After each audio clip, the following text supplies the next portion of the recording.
নমস্কার বন্ধুরা, সবাই কেমন আছো? আশা করি ভালোই আছো। আমিও খুব ভালো আছি। আজকে আবারও একটা রেসিপি নিয়ে চলে এলাম। তো সরি, এখন ভিডিও দিতে অনেকটাই দেরি করে ফেলছি, দিতে পারছি না। আসলে ভিডিও রেডি থাকলেও ভয়েস দিতে একটু দেরি হয়ে যাচ্ছে, সেই কারণে ভিডিও দিতে পারছি না।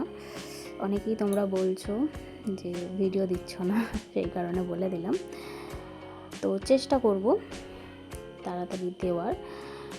তো আজকে একটা নিরামিষ রেসিপি নিয়ে চলে এসেছি। একটা সিজনের গরমের পেট ঠান্ডা শরীর ঠান্ডা যাই বলো, নিরামিষ রেসিপি অসাধারণ। তো যাই হোক, বড়দের প্রণাম আর ছোটোদের বুক ভরা ভালোবাসা দিয়ে চলো আজকে ভিডিওটা শুরু করি। তো আজকে বানাবো হচ্ছে ডাঁটা আলু ঝিঙে দিয়ে একটা সুন্দর একদম সিম্পল সাদা সাপটা একটা রেসিপি বানাবো, ঝোল রেসিপি। তো তার জন্য দেখো নিয়ে নিয়েছি আলু, ঝিঙে, ডাঁটা, টমেটো, কাঁচা লঙ্কা, নিয়েছি বড়ি। তো যেহেতু নিরামিষ রেসিপি, নিরামিষ ঝোল হবে, একটু বড়ি না দিলে ভালো লাগে না, তাই একটু বড়ি নিয়ে নিয়েছি। তোমরা এটাতে মাছ দিতে পারো যেদিন নিরামিষ থাকবে না সেদিনকে। তো অন্যদিকে দেখো গ্যাসের উপরে বসিয়ে দিয়েছি কড়াইটা গরম হয়ে যেতে দিয়ে দিয়েছি তেলটা গরম হয়ে যেতে দিয়ে দিয়েছি বড়ি। তো বড়িগুলোকে আমি একটু লাল লাল করে ভেজে নেবো। এই বড়িটা একটু ভালো করে ভাজতে হবে, লাল লাল করে, একটু মচমচে করে। এটা শুধু খাওয়া যায় বেশ ভাজা বড়ি, আর ঝোলে দিলেও অসাধারণ লাগে। তো বড়িগুলোতে আমি লাল লাল করে ভেজে নিয়েছি। এবার আমি একটা জায়গায় তুলে নেব। তো অনেকটাই পরিমাণ বড়িটা দিয়েছি, কারণ বড়ি একটু ভাজাও খাওয়া হবে সেই কারণে।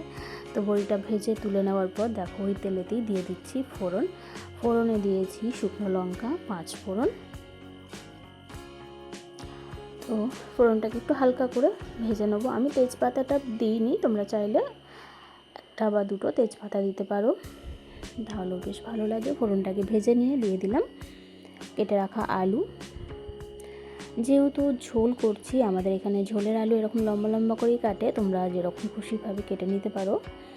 তো আলুটাকে আমি একটু হালকা করে ভেজে নেব। তো আমার পুরনো বন্ধুরা তো আছোই আমাকে সাপোর্ট করার জন্য, ভালোবাসা দেওয়ার জন্য। তোমাদের সাপোর্ট, আশীর্বাদ, ভালোবাসায় আমি আজ এত দূরে পৌঁছেছি। তোমাদেরকে অসংখ্য ধন্যবাদ, অনেক অনেক ভালোবাসা। এইভাবে পাশে থেকো, সাথে থেকো। তো আলুটা একটু লাল করে ভেজে নেওয়ার পর দেখো দিয়ে দিলাম ডাঁটাটাও একটু নেড়ে চেড়ে দিয়ে দিলাম ঝিঙে। তো ডাঁটা, এখনকার ডাঁটা তো একদমই কচি, আর ডাঁটাটা আমাদের একদম গাছের টাটকা ডাঁটা। তো বেশি ভাজার দরকার নেই, বেশি ভাজলে আবার একদম গলে ঘেঁটে যাবে, ভালো লাগে না ডাঁটা ঘেঁটে গেলে। তো গোটা গোটা থাকলেই ভালো লাগে। দিয়ে দিলাম ঝিঙে। তো ঝিঙেটাও একটু হালকা করে ভেজে নেবো।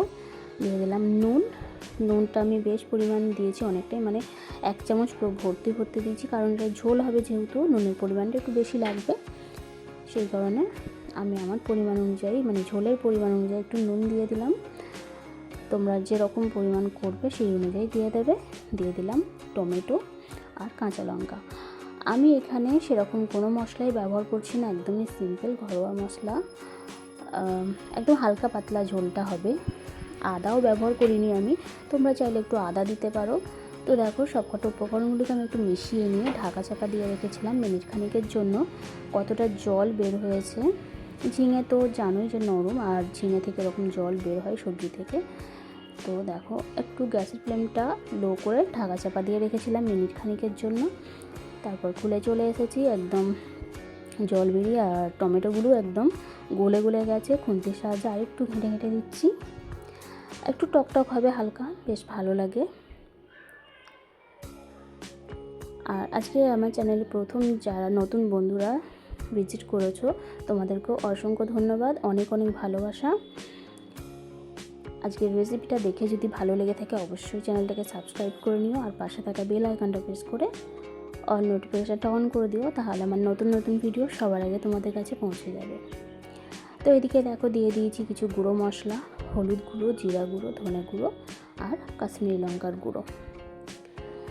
তো কাশ্মীরি লঙ্কার গুঁড়োটা তো দিয়েছি শুধুমাত্র রঙের জন্য, তোমরা চাইলে দিতে পারো বা স্কিপ করতে পারো, কোনো অসুবিধা নেই। আর ঝালের জন্য তো দিয়েছি কাঁচা লঙ্কা, আমি কাঁচা লঙ্কার ঝালটাই বেশি পছন্দ করি, সেই জন্য কাঁচা লঙ্কায় ঝাল দিয়েছি। তো ঝালটা অল্পও খাই, তোমরা তোমাদের অনুযায়ী, মানে তোমরা যেরকম পরিমাণ ঝাল খাও সেই অনুযায়ী ঝাল দিয়ে দেবে। তো তারপর দেখো মশলাগুলো দিয়ে আবার একটু ভালো করে মিশিয়ে নিচ্ছি। যেহেতু সেরকম কোনো মশলা ব্যবহার করছি না, তো এটা খুব বেশি কষাবার দরকার নেই, একটু মশলাটাকে একটু ভালো করে মিশিয়ে নিলেই হবে শুধু।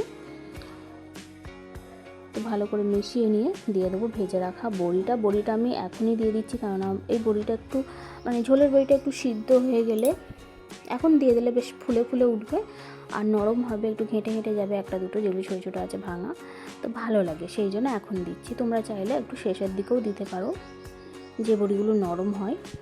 তো তারপর দিয়ে দিলাম পরিমাণ মতন জল বা ঝোল, যেহেতু এটা ঝোল ঝোল হবে তো অনেকটাই পরিমাণ ঝোল দিতে হবে।